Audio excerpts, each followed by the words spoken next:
رحم اللہ من قرأ الفاتحہ۔ بسم اللہ الرحمن الرحیم الحمد للہ رب العالمین الرحمن الرحیم مالک ایاک نعبد و ایاک نستعین اهدنا الصراط المستقیم صراط الذین انعمت علیہم غیر المغضوب۔ بسم اللہ الرحمن الرحیم قل هو اللہ احد اللہ الصمد قل هو اللہ احد اللہ الصمد لم یلد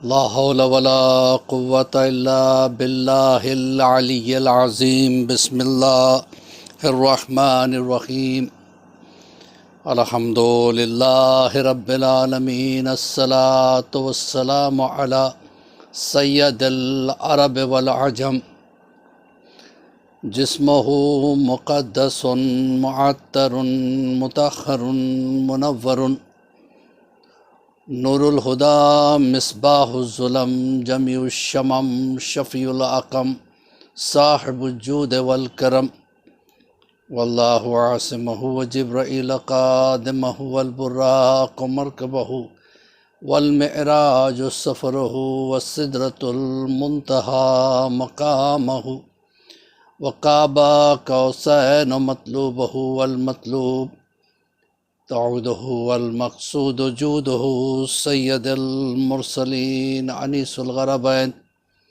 الملقب بطاہ والیاسین محبوب رب المشرقین والمغربین جد الحسن والحسین اللہم صلی اللہ علیہ وسلم المکی المدنی الخرشی الہاشمی مولانا ابو القاسم محمد وعلیہ الطیبین الطاہرین المعصومین المظلومین المنتجبین من یومنا ھذا الی قیام یوم الدین۔ اما بعد فقد قال رسول اللہ صلی اللہ علیہ وآلہ وسلم ان الحسین مصباح الہدی وسفینۃ النجاة۔ صلوات پڑھے پر محمد وآل محمد، اللہم صلی علی محمد وآل محمد وعجل فرجہم واشرنا معہم وزدنا محبتہم۔ اذان محترم، آج ہماری یہ چوتھی نشست کربلا تاریخ کے آئینے میں، اس پہ گفتگو جاری و ساری ہے، اور اس کے لیے ہم نے جو حدیث جو آپ حضرات کے سامنے پیش کرتے چلے آئے ہیں وہ ہے ان الحسین و مصباح الہدی و سفینۃ النجاة۔ یقیناً حسین جو ہے ہدایت کا چراغ ہے اور نجات کا سفینہ ہے۔ ہدایت چاہیے تو حسین کے دروازے پہ آؤ، نجات چاہیے تو حسین کے دروازے پہ آؤ۔ گفتگو اسی پہ جاری اور ساری رہے گی انشاءاللہ کہ کربلا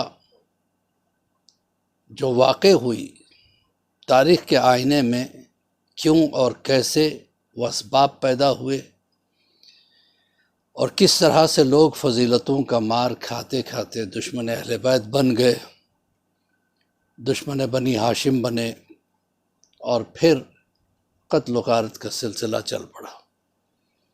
اور یہ چونکہ بہت امپورٹنٹ موضوع ہے اور خاص کر ہمارے بچوں کے لیے بہت ضروری ہے، لہٰذا ہم نے اس کو سرنامہ کلام قرار دیا۔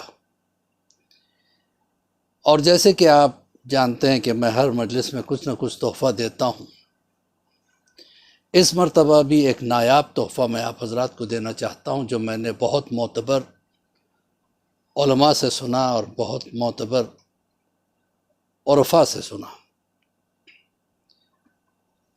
وہ یہ ہے کہ دیکھیے آج عجیب و غریب زمانہ آ گیا ہے، بچوں کے بڑے مسائل ہوتے ہیں، بچہ پڑھ لکھ کے بیٹھا ہوا ہے، خالی ہے، اسے کوئی نوکری نہیں ملتی، یا پڑھ لکھ کے نوکری میں بھی آ چکا اس کی شادی نہیں ہوتی۔ ماں باپ پریشان ہے کہ بہو صحیح گھر پہ آنا چاہیے، اور بہو کو ایسے ہونا چاہیے ویسے ہونا چاہیے۔ اسی طرح سے اگر لڑکی والے ہیں پہلی بات تو یہ ہے کہ لوگوں میں لڑکی رحمت ہے، اس بات کی اہمیت کا پتہ نہیں۔ پروردگار جس پہ رحم کرتا ہے اسے بیٹی دیتا ہے، جسے امتحان میں رکھتا ہے اسے بیٹا عطا کرتا ہے۔ اس لیے کہ بیٹی کی پوچھ ماں باپ کو اس وقت تک ہی ہے جب تک وہ ماں باپ کے گھر میں ہے، لیکن بیٹے کی پوچھ کنٹینیو ہے۔ اگر بیٹا بے نمازی ہے تو باپ کو بھی پوچھا جائے گا کہ تم نے اس کو بے نمازی کیوں بنایا، کہ اس نے بھی اپنے بیٹے کو بے نمازی بنا دیا۔ اسی لیے لڑکے کو نعمت کہتے ہیں، لڑکی رحمت ہے۔ اللہ جس پہ رحم کرتا ہے اسے بیٹی عطا کرتا ہے، اور جس کا امتحان لینا چاہتا ہے اسے بیٹا عطا کرتا ہے۔ لیکن ہم بیٹا پا کے بہت خوش ہو جاتے ہیں، مٹھائیاں تقسیم ہوتی ہے۔ بعض ایسے بھی لوگ ہیں جہاں بیٹی ہوئی چہرہ اتر گیا، بلکہ بیٹی ہی انسان کی میت کی بھی زینت ہوتی ہے۔ میں تو یہ کہتا ہوں بیٹا ہو یا بیٹی ہو، جس کو تربیت بہترین مل جائے وہی بہترین اولاد ہے۔ بیٹا ہے اگر تربیت نہیں تو اور مشکل ہے، بیٹی ہے تربیت نہیں تو اس کے الگ مسائل ہیں۔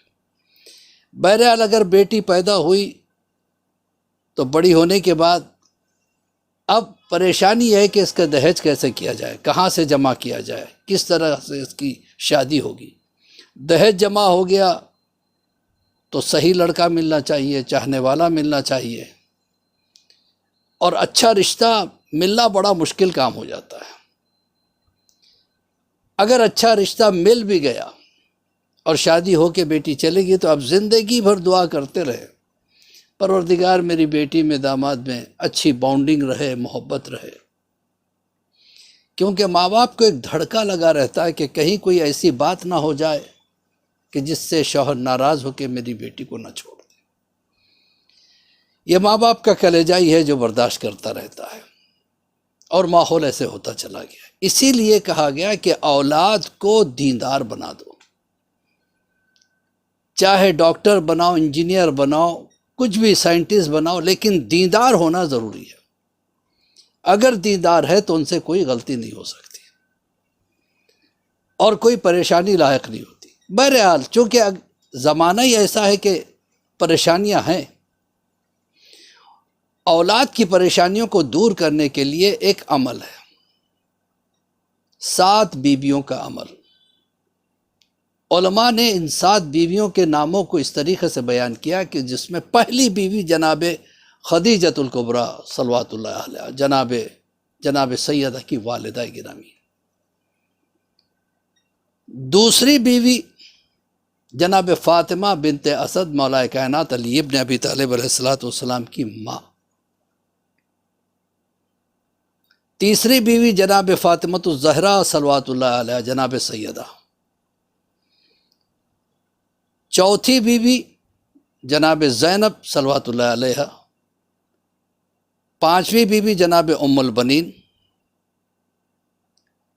اس کے بعد اچھا یہ ایک سے بڑھ کے ایک بیویاں جو اہل بیت کے گھرانے سے تعلق رکھتی ہے۔ چھٹویں بیوی جناب معصومہ قم، اور 7ویں بیوی وہ ہے جناب نرجس خاتون مادر امام زمانہ علیہ السلام۔ ان 5 بیویوں کے وسیلے سے دعا مانگنے کا ایک عمل علماء نے بتایا ہے۔ اب بیٹے کا شادی کا پرابلم ہو، رشتے کا پرابلم ہو، یا بیٹے کے نوکری کا پرابلم ہو، یا بیٹی کے رشتے کا پرابلم ہو، یا بیٹی کی سسرال کے پرابلمز ہوں، یا بہو کا پرابلم ہو، یا داماد کا پرابلم ہو، ان کے لیے بہترین عمل ہے یہ 7 بیویوں کا ایک عمل ہے، ایک نماز ہے۔ وہ نماز یا تو جمعہ کے دن سے شروع کریں یا جمعرات سے شروع کریں، صبح کی نماز کے بعد، فجر کی نماز کے بعد 2 رکعت نماز ایک ایک بیوی کو ہدیہ کریں گے۔ مثلا 2 رکعت نماز ہدیہ کرتا ہوں میں، یا ہدیہ کرتی ہوں میں جناب خدیجہ الکبریٰ کے لیے قربتاً اللہ، صبح کی نماز کی طرح بالکل ویسے ہی جیسے صبح کی نماز پڑھتے ہیں، ہو بہو وہی نماز ہے، اور ہدیہ کرنا جناب خدیجہ کو۔ پھر اس کے بعد جناب فاطمہ بنت اسد، پھر اس کے بعد جناب سیدہ، پھر جناب زینب، پھر جناب ام البنین، پھر جناب معصومہ قم، پھر جناب نرجس خاتون۔ یہ جب 7 بیویوں کو 2 رکعت کر کے آپ ہدیہ کریں گے تو 14 رکعت نماز ہوتی ہے روزانہ۔ جب یہ نماز ہو جائے، 14 رکعت نماز ہدیہ ہو چکی، تو پھر بیٹھ کے آپ ایک تسبیح صلوات کی پڑھیں گے، پھر اس کو بھی ہدیہ کریں گے 7 بیویوں کو، پھر یاسین پڑھیں گے، اور یاسین میں ہے 7 مبین۔ ایک ایک مبین پہ رکیں، ایک ایک بیوی کا واسطہ اللہ کو دیں۔ پہلی مبین پہ رکیں کہ پروردگار تجھے جناب خدیجۃ الکبریٰ کا واسطہ میرا یہ کام ہو جائے۔ دوسری مبین پہ رکے، پروردگار تجھے فاطمہ بنت اسد کا واسطہ ہے، میرا یہ کام ہو جائے۔ اس طرح سے 7 مبین 7 بیویوں کو ان کا وسیلہ اللہ کو دیتے ہوئے، ان کا جو ہے نا واسطہ اللہ کو دیتے ہوئے دعا اللہ سے مانگیں گے، تو انشاءاللہ آپ کا وہ کام اللہ نے چاہا تو 7 دن میں ہو جائے گا۔ اور اگر نہیں ہوتا ہے تو اس کو پھر کنٹینیو کریں، جب تک پڑھے جب تک آپ کا یہ کام نہ ہو جائے۔ ایک تو بہت زیادہ ثواب ہے ان بیویوں کو تحفہ دینے کا، وہ الگ ثواب ملے گا۔ ان بیویوں کی قربت یعنی ان کی نگاہ کرم آپ پہ پڑے گی۔ تیسرے آپ کا کام بن جائے گا، اس سے بڑھ کے اور کیا چاہیے۔ تو یہ تھا آج کی مجلس کا تحفہ۔ اب ہم آتے ہیں اپنے موضوع خاص کی طرف۔ اہمیت مجلس امام حسین، میں روزانہ تھوڑا تھوڑا اس کے اوپر بھی روشنی ڈال رہا ہوں۔ مجلس امام حسین میں نے عرض کیا تھا یہ موضوعات ضروری ہے، تاریخ کا بھی ہونا ضروری ہے۔ بے شک فضائل کے بغیر مجلس نہیں، علی کے ذکر کے بغیر مجلس نہیں ہے، لیکن اس کے ساتھ ساتھ آخر علی کی دشمنی کیوں لوگوں کے دلوں میں آئی، کیا وجہ ہے، کیوں وہ کون سا حسد تھا جو بڑھتے بڑھتے اتنا بڑھ گیا، اس کے اوپر ہماری گفتگو چل رہی ہے اور چلتی رہے گی انشاءاللہ اس عشرہ محرم میں۔ تو پہلی بات تو یہ کہ مجلس کی بہت بڑی اہمیت ہے۔ مجلس میں آنا، مجلس میں بیٹھنا، عزاداروں کی خدمت کرنا، مصائب پہ آنسو بہانا یا ذکر مصائب کرنا، آپ نے سنا پہلی مجلس میں بھی، دوسری مجلس میں بھی، اور مسلسل تیسرے میں بھی میں نے اشارہ دیا تھا کہ بہت بڑا ثواب، اتنا ثواب جتنا کہ انسان عرش پہ جا کے رسول اللہ کی زیارت کرے اور مولا کائنات علی ابن ابی طالب علیہ السلام کی زیارت کرے۔ اتنا ثواب اگر مجلس میں ملتا ہے تو کیا کوئی عقل مند انسان ایسی مجلسیں چھوڑ سکتا ہے؟ سوال ہی نہیں پیدا ہوتا۔ یہی مجلسوں کا ذریعہ ہے کہ ہمیں دین ملتا ہے، یہ مجلسیں ہمیں دین دیتی ہے، یہ مجلسیں ہمیں نمازیں دیتی ہے، یہ مجلسیں ہمیں جو ہے نا شریعت کیا ہے بتاتی ہے۔ تو آج ہمارے پاس جو کچھ ہے، جیسے کہ آقا خمینی نے کہا کہ ماں کے ہر 6 دارم از محرم و سفر است، آج ہمارے پاس جو کچھ ہے یا تو محرم کا دین ہے یا سفر کا دین ہے۔ اس کو سیف گارڈ کریں، مجلسوں کی حفاظت کریں۔ مجلسیں دنیا میں بھی عزت دیتی ہیں، آخرت میں بھی، اور آخرت میں کیسی عزت دیتی ہیں؟ 7 دوست ہوا کرتے تھے، روزانہ کسی نہ کسی ریسٹورنٹ میں یہ لوگ ملتے، ایک دن ایک لڑکے نے کھلا دیا، دوسرے دن دوسرے لڑکے کی باری، تیسرے دن تیسرے لڑکے کی باری، اس طرح سے 7 دن ایک ایک لڑکے کی باری آتی، تو 6 دن تک برابر کھاتے رہے۔ 7ویں دن جس لڑکے کی باری آئی اس سے کہا، تو اس لڑکے نے معذرت چاہی کہ بھائی میرے پاس تو پیسے نہیں ہیں، میں تو ابھی گریجویشن کر کے فارغ ہوا ہوں، ابھی نوکری کی تلاش میں ہوں اور جاب ہنٹنگ میں ہوں، میرے پاس کوئی جاب نہیں۔ کہا ایسے نہیں ہوگا، تم نے 6 دن کھایا ہے تو 7ویں دن کھلانا بھی پڑے گا۔ کہا اچھا میں میرے والد سے اجازت لیتا ہوں کہ دیکھتا ہوں والد کیا کہتے۔ کہ یہ دس از ناٹ آور پرابلم، آپ جانیں، آپ کے والد جانیں، لیکن ہمیں کھانا چاہیے۔ اب یہ بیچارہ اپنے باپ کے پاس آیا، باپ سے کہا، بہت مشہور واقعہ ہے، ہو سکتا ہے آپ کا سنا ہوا ہو۔ باپ نے کہا، بیٹا تم لوگ کرتے کیا ہو؟ کہا کچھ نہیں، ادھر ادھر کی باتیں کرتے، ہنسی مذاق کرتے ہیں، ٹائم پاس ہو جاتا ہے، 1-2 گھنٹے نکل جاتے ہیں، اس کے بعد ہم کھانا کھا لیتے ہیں، اپنے اپنے گھر چلے جاتے ہیں۔ کہ اگر یہی تم لوگوں کا طریقہ ہے تو پھر میرے یہاں اس کے لیے گنجائش نہیں ہے۔ کہ پہلی میں کھلاؤں گا، لیکن اس کی ایک شرط ہے، پہلی شرط یہ ہے کہ میرے گھر پہ کھانا ہوگا، ریسٹورنٹ میں نہیں ہوگا۔ کہ اچھی بات ہے بابا، میں بلا لیتا ہوں گھر پہ۔ کہ دوسری شرط یہ ہے کہ جب کھانا ہی کھانا ہے تو ادھر ادھر کی باتیں کرنے کے بجائے صف ماتم بچھا دو، ایک سوز، ایک سلام پڑھ دینا، ایک نوحہ پڑھ دینا، اس کے بعد کھانا کھانا، تو یہی کھانا تبرک بن جائے گا، فرش عزا بن جائے گا۔ باپ نے بہترین ڈھنگ سے سمجھایا، بیٹے کے سمجھ میں آ گیا، بیٹا خوشی خوشی گیا، اپنے دوستوں سے کہا تو دوستوں نے کہا، جوان بچے تھے، ان کا کوئی بات نہیں، ہمیں تو کھانے سے مطلب، تم جیسے کھلاؤ، مجلس کرنا چاہتے ہو کر لو۔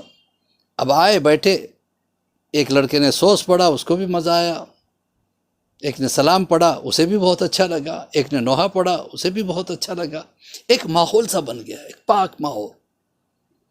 اب اس کا اثر یہ ہوا، دیکھیے آپ آزما کے دیکھیے، گھر پہ چاہے آپ لاکھ بریانی بنائیے، کچھ بھی بنائیے، اس کا ذائقہ الگ ہوتا ہے، تبرک بنائیے، اس کا ذائقہ الگ ہوتا ہے۔ اب جو تبرک کے نام سے کھانا ملا،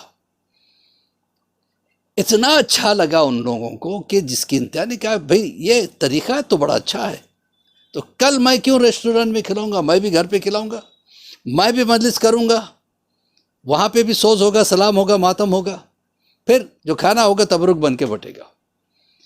تیسرے نے کہا پھر میرے یہاں بھی ہوگا، چوتھے نے کہا میرے یہاں بھی ایسے ہی ہوگا، پانچویں نے کہا میرے یہاں بھی، ساتوں دوست اس پہ متفق ہو گئے، سب کے یہاں روزانہ ایک مجلس ہوگی۔ نتیجہ کیا ہوا، اب یہ مجلس کا سلسلہ چالو ہو گیا، 7 دن ختم ہوئے تو 8ویں دن پھر پہلے کی باری آئی، پھر دوسرا، پھر تیسرا، سال بھر مجلسیں۔ کچھ عرصے کے بعد اس لڑکے کے باپ کا انتقال ہو گیا جس نے اس مجلس کی ایجاد کی تھی۔ اب ایک عرصے کے بعد لڑکے نے اپنے باپ کو دیکھا، بہت اچھی حالت میں، ایک محل میں، اس کے سر پہ تاج رکھا ہوا ہے، تاج سے روشنی نکل رہی ہے اور پورا محل جو ہے نا روشن ہے اس تاج سے۔ کہا بابا آپ کوئی عالم دین نہیں تھے، آپ کوئی اتنی زیادہ عبادتیں تو نہیں کرتے تھے، بس واجبات ادا کرتے تھے، پھر اتنا سب کچھ آپ کو کیسے ملا؟ کہ وہ جو میں نے مجلس کی ایجاد کی تھی، یہ اس کا ثواب ہے، باقی جو اعمال ہے اس کا بھی باقی ہے، یہ تو میرے مولا نے صرف مجلس کے عوض میں دے دیا، اور یہ جو کچھ ہے یہ سیمپل ہے، یہاں پہ میں برزخ میں ہوں، جنت میں پتہ نہیں کیا کیا ملے گا۔ تو پتہ چلا کہ مجلس حسین بڑی عظمت کی چیز ہے۔ ایک ہی ہمارے پاس پراپرٹی ہے، ہم لوگ تعداد میں زیادہ نہیں ہیں، نہ پڑھائی کے معاملے میں بہت زیادہ پڑھے لکھے ہیں، نہ ہی بزنس کے معاملے میں بہت زیادہ بلینئر یا ملٹی ملینئر ہے، ہمیں اکثر و بیشتر شیعوں میں جو ہے نا مڈل کلاس کے لوگ زیادہ ملیں گے، ایک آدھ صاحب حیثیت ملیں گے، لیکن ایسے بھی نہیں کہ بہت زیادہ پیسے والے ہوں۔ تو عزیزان محترم، ہمارے پاس ایک چیز ہے جو ہمیں مالا مال کیے ہوئے، وہ ہے مجلس امام حسین علیہ السلام۔ اس کی حفاظت کیجیے گا اور کوشش کریں، جو بھی یہاں پہ میں نے کہا تھا نا کہ 2 طرح کے لوگ آتے ہیں، ایک وہ جو کچھ دینے آتے ہیں، ایک وہ جو کچھ لینے آتے ہیں۔ جو دینے آتے ہیں انہیں باقاعدہ موضوع دیجیے گا، اس موضوع پہ بولیے، اس موضوع پہ بولیے، تو آپ کو مجلسیں ٹو دا پوائنٹ رہیں گی، اور آنے والا بھی محنت کر کے آئے گا، اور جب وہ محنت کر کے آئے گا تو آپ خالی ہاتھ تو نہیں جائیں گے، آپ بھی کچھ لے کے جائیں گے، ثواب کا ثواب، مجلس کی مجلس، نالج کا نالج، اور کیا چاہیے ہمیں در حسین سے۔ ویسے تو حسین نے ہمیں سب کچھ دیا ہے، ہماری پیدائش ہی اسی وجہ سے ہوئی ہے کہ ہم حسین کا ذکر کریں، اور حسین کا ذکر کرتے ہوئے جئیں، حسین کا ذکر کرتے ہوئے مریں، انشاءاللہ الہی آمین۔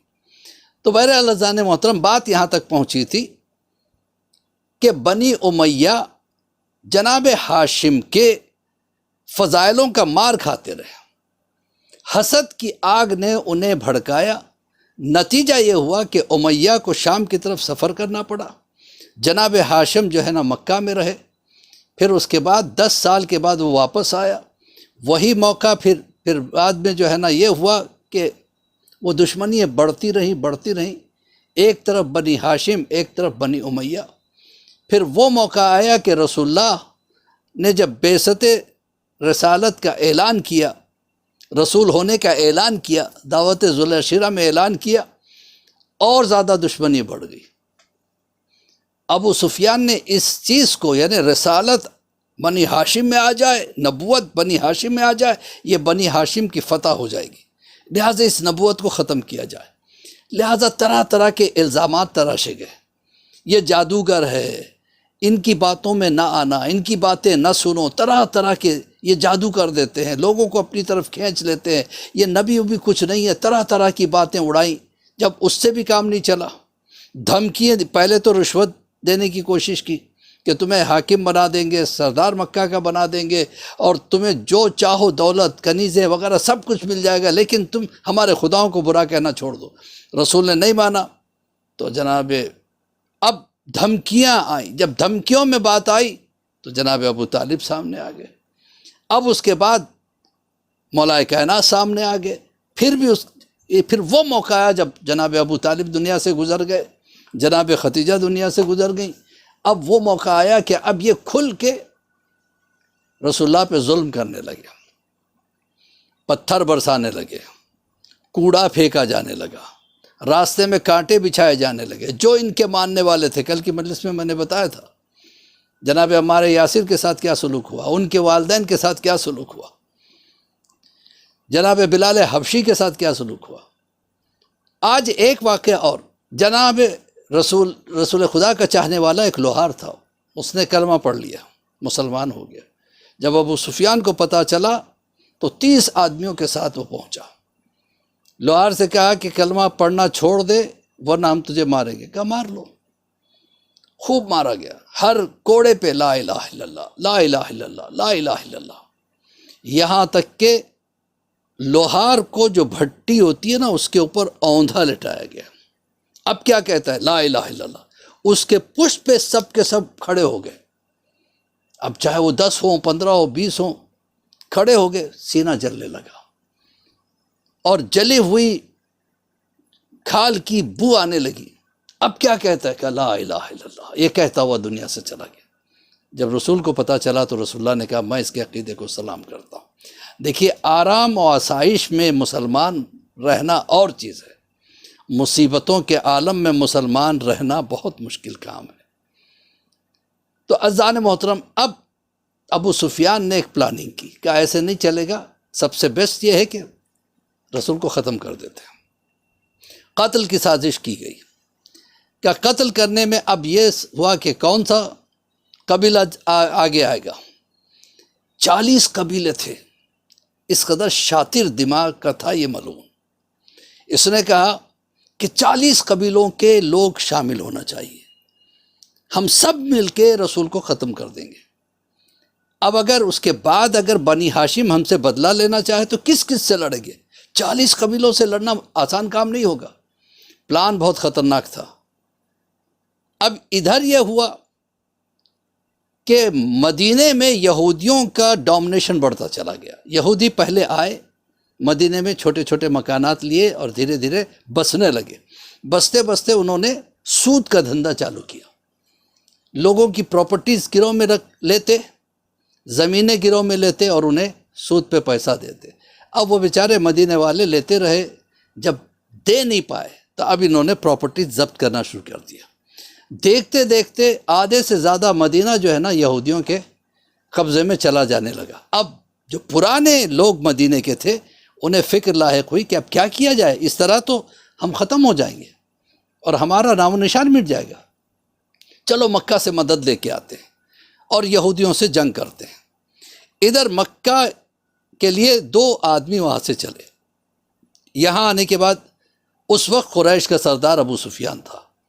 ابو سفیان سے ملاقات کی، کہا کہ دیکھو اس طریقے سے ہم یہودیوں سے پریشان ہیں، آپ اپنی فوج بھیجیے تاکہ ہم بھی آپ کے ساتھ ملے اور ان سے جنگ کریں، کیونکہ ان کی تعداد بڑھتی جا رہی ہے، ہم ان کے مقابلے میں کم ہیں۔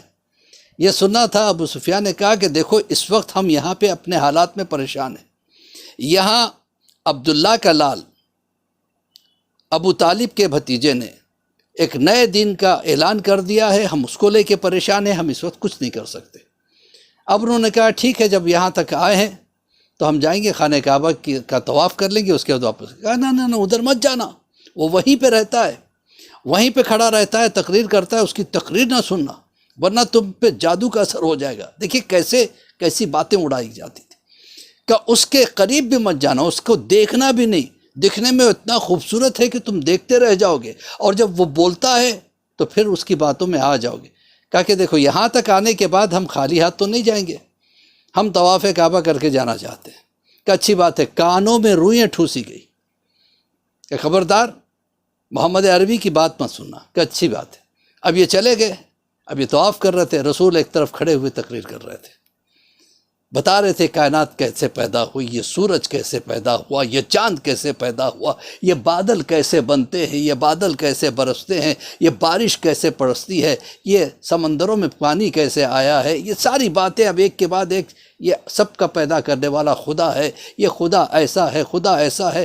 اب خدا کی حمد و ثنا ہو رہی ہے، اب ان کے کانوں میں ہلکی ہلکی آواز آنے لگی، انہیں اچھا لگنے لگا، اب انہوں نے روئیں نکال دی، جا کے بیٹھ کے سننے لگے۔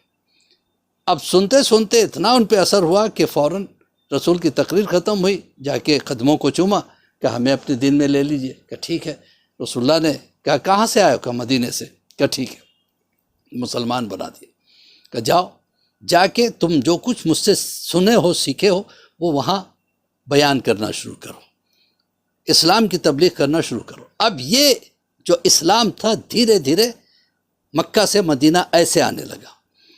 اب یہ جب پہنچے تو وہاں کے مدینے والے منتظر تھے کہ کیا ہوا، تم لے کے فوج کو لے کے نہیں آئے؟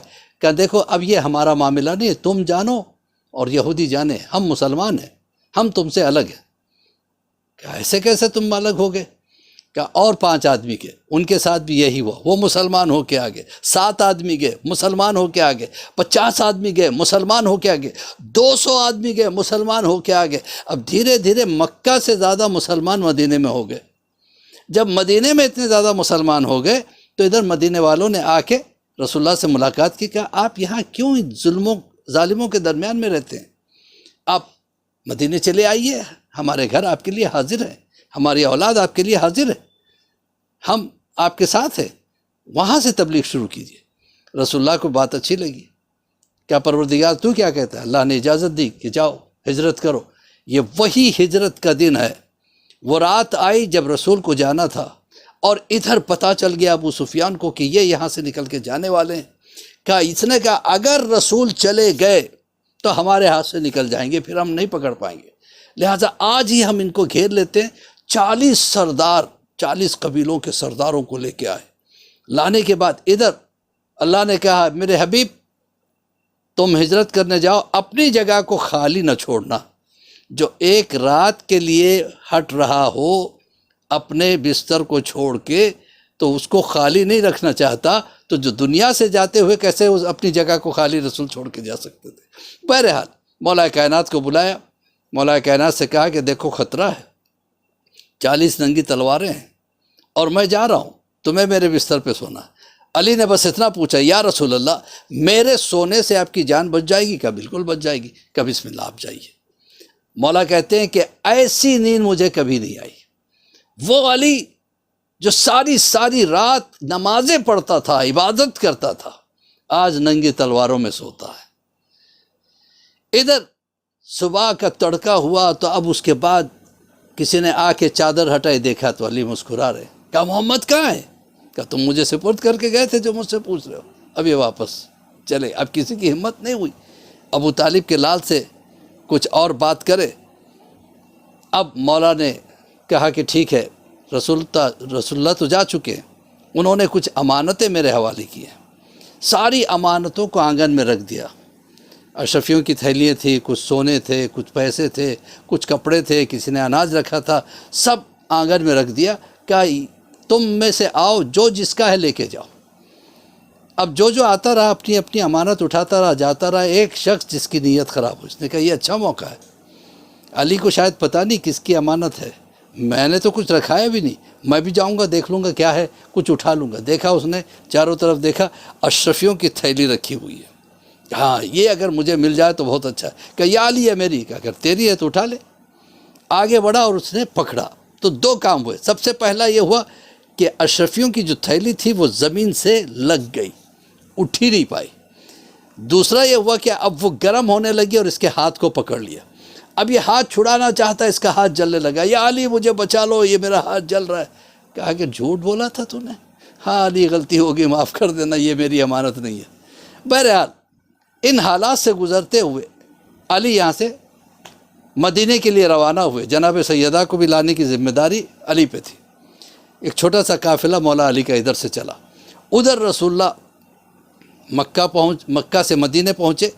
مدینے پہنچنے کے بعد قباء، جہاں پہ مسجد قباء، آپ اگر حج کے لیے گئے ہوں یا عمرہ کے لیے گئے ہوں اور وہاں سے گزر ہوا ہو تو آپ جانتے ہیں کہ قباء کہاں ہے، بالکل مدینے کے باہر ہے، جہاں سے حاجی احرام باندھ کے چلتے ہیں۔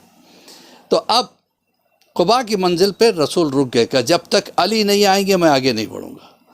اگر رسول انتظار کر رہے ہیں علی کا، ایک دن گزرا، 2 دن گزرا، اب جب مولا کائنات آخر آ گئے تو رسول نے علی کو سینے سے لگایا۔ مدینے والے بہت زیادہ خوش تھے کہ اللہ کا پیارا نبی ہمارے شہر میں آ گیا ہے، اب ہماری زندگیاں بدل جائیں گی، اب ہمیں یہودی کچھ نہیں کر پائیں گے۔ کیوں؟ اس لیے کہ پیارے نبی ہمارے آ چکے ہیں۔ اب ہر کوئی یہ چاہ رہا تھا کہ رسول ان کے گھر میں مہمان بن کے اترے۔ اب یہ ہوا کہ رسول اللہ کے پاس آئے، لوگوں نے کہا، کس نے کہا میرے گھر آئیے، کس نے کہا نہیں میرے گھر آئیے۔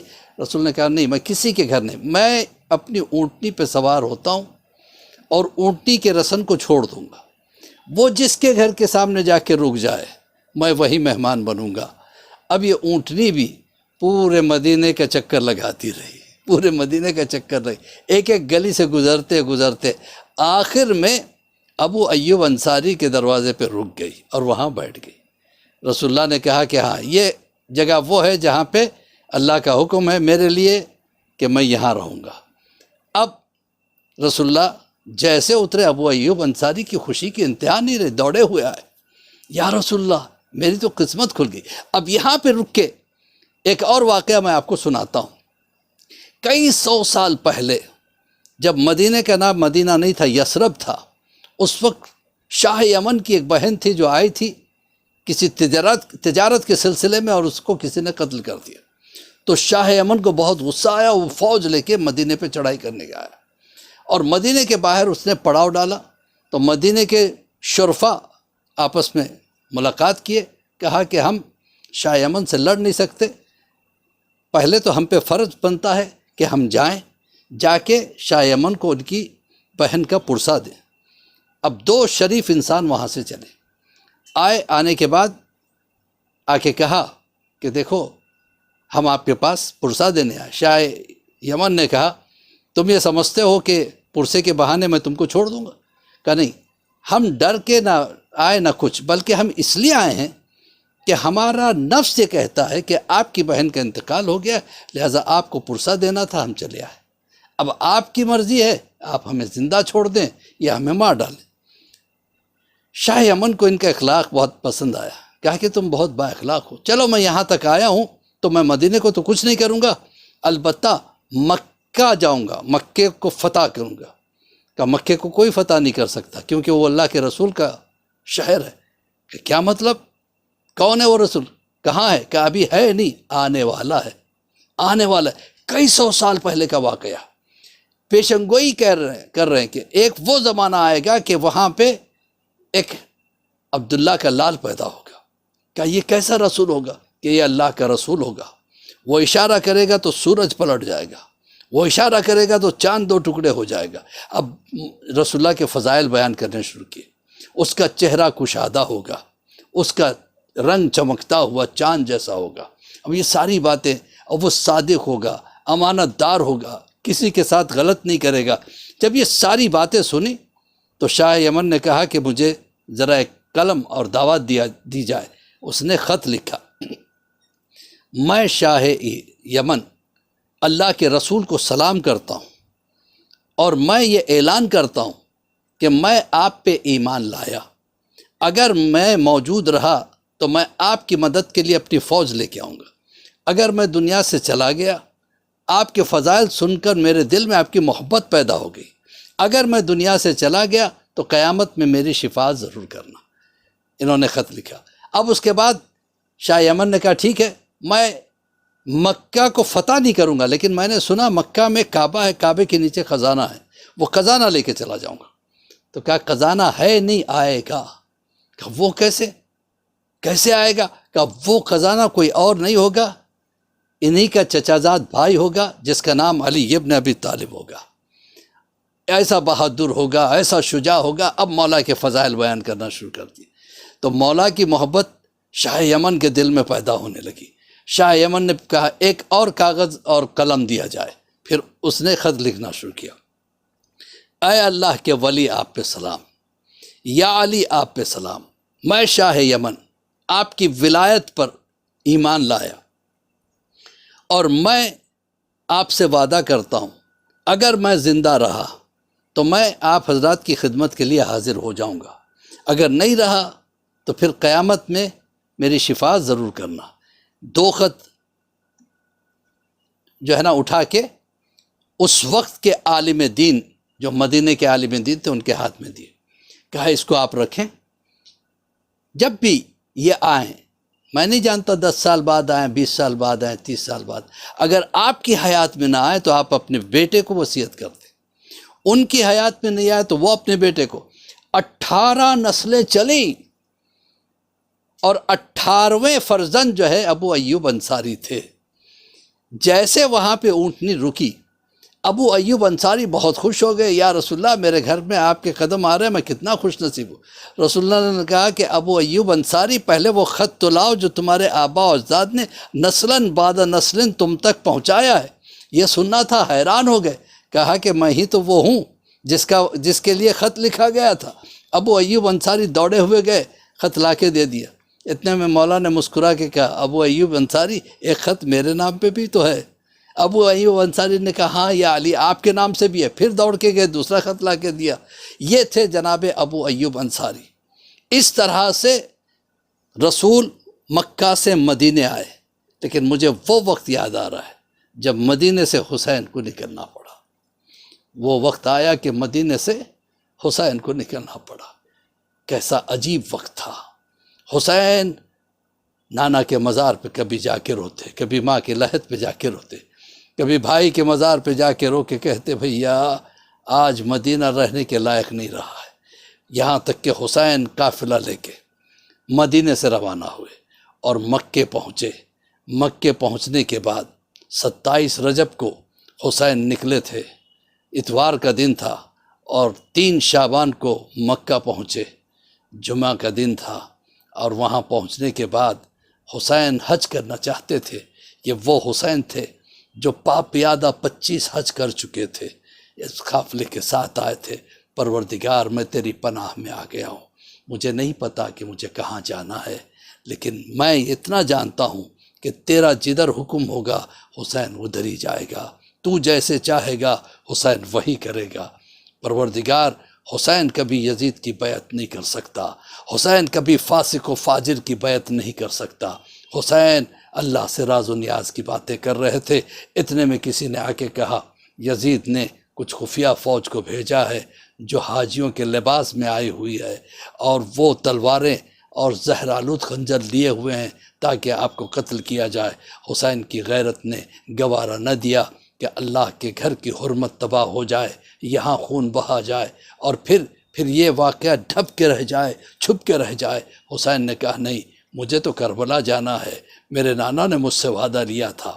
میرے نانا نے کہا تھا وہ وقت آئے گا جب تجھے ماں کی لہد چھوڑنی پڑے گی، میرا مزار چھوڑنا پڑے گا، مدینہ چھوڑنا پڑے گا، مکہ چھوڑنا پڑے گا. یہاں تک کہ رات آ گئی، حسین خانہ کعبہ کے پردے کو پکڑ کے رونے لگے. اے پروردگار، مجھے اس کا غم نہیں ہے کہ مجھے شہید ہونا پڑے گا، مجھے اس کا غم نہیں ہے کہ عباس کے شان قلم ہو جائیں گے، مجھے اس کا غم نہیں ہے کہ علی اکبر کا سینہ چھلنی ہو جائے گا، مجھے اس کا غم نہیں ہے کہ اصغر کے گلے پہ تیر لگے گا. غم ہے تو اس کا کہ مجھے زینب کی چادر کا خیال آتا ہے جس کو بابا نے بہت پیار سے پالا تھا، اس کا کیا ہوگا؟ کیسے وہ کربلا میں بے چادر وہاں سے نکلے گی؟ کیسے شام و کوفہ کا سفر کرے گی؟ حسین زار و قطار رونے لگے، یہاں تک کہ حسین نے حج کو عمرہ میں تبدیل کیا۔ وہاں سے حسین کا قافلہ چلا اور اس کے بعد کربلا حسین پہنچے ہیں۔ جب کربلا پہنچنے سے پہلے ایک مقام تھا جہاں پہ حر سے ملاقات ہوئی۔ عجیب عالم میں حسین نے حر کو دیکھا، حر کی زبان خشک ہو کے حلق سے باہر نکل رہی ہے، پیاس کا عالم ہے۔ حر کے ساتھ جو دستہ ہے سب پیاسے ہیں۔ حسین کے پاس حر نے آ کے روکا، کہا کہ حسین میں آگے بڑھنے نہیں دوں گا، مجھے یہ حکم ہے کہ آپ کو قید کر کے شام لے جایا جائے۔ حسین نے کہا کس کی مجال؟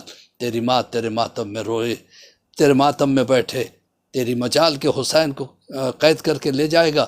ادھر فوراً حر نے ہاتھوں کو جوڑ کے کہا آقا میں آپ کی ماں کے لیے کچھ نہیں کہہ سکتا سوائے درود و سلام کے۔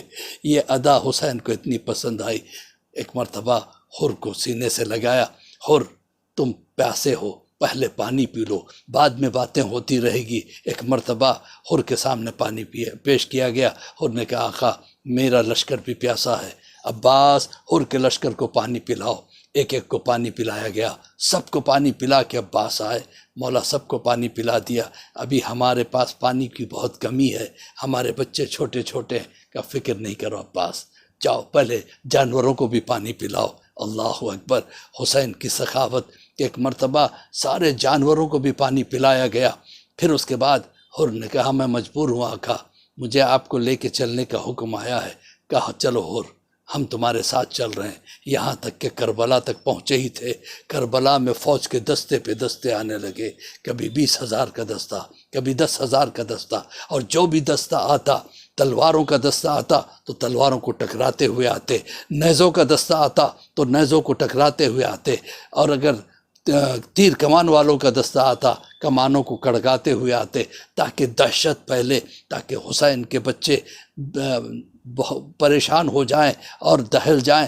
اور یہ منصوبہ تھا ان کا کہ حسین کو خائف کیا جائے، حسین خوف کے عالم میں آ جائے، لیکن وہ بھی علی کا لال تھا، وہ کہاں سے خوف کے عالم میں آ سکتا؟ یہاں تک کہ 7 محرم کو خیمہ نہر کے پاس سے ہٹا دیے گئے۔ اب حسین کے بچوں پہ پیاس کا عالم ہے۔ پھر وہ وقت آیا کہ جب حر ایک مرتبہ اپنے خیمے میں پریشان گھوم رہا ہے، ٹہل رہا ہے، حر کا بھائی اپنے خیمے میں ہے، حر اپنے خیمے میں ہے۔ غلام نے جب حر کو اتنا پریشان دیکھا تو بھائی کے پاس آ کے کہتا ہے آقا آپ کے بھائی حر کو میں نے اتنا ڈرا ہوا پریشان کبھی نہیں دیکھا۔ کہا یہ ہو ہی نہیں سکتا، میرا بھائی 1000 کے برابر ہے، وہ کیسے پریشان ہو سکتا ہے؟ آ کے دیکھا تو حر کے سر پہ عمامہ نہیں ہے، حر اپنے ماتھے سے پسینہ پوچھ رہا ہے، ہانپ رہا ہے، منہ سے جھاگ نکل رہے ہیں، خوف سے کانپ رہا ہے کہ یہ کیا عالم ہے؟ کہا کہ مجھے ڈر لگ رہا ہے۔ کہا کس کا ڈر؟ یہ 72 لوگوں سے تم کیسے ڈر سکتے ہو؟ تم 1000 کے برابر ہو۔ حر نے کہا کہ مجھے اپنی جان کا خوف نہیں ہے، مجھے جس بات کا خوف ہے میں آپ کو سنانا چاہتا ہوں۔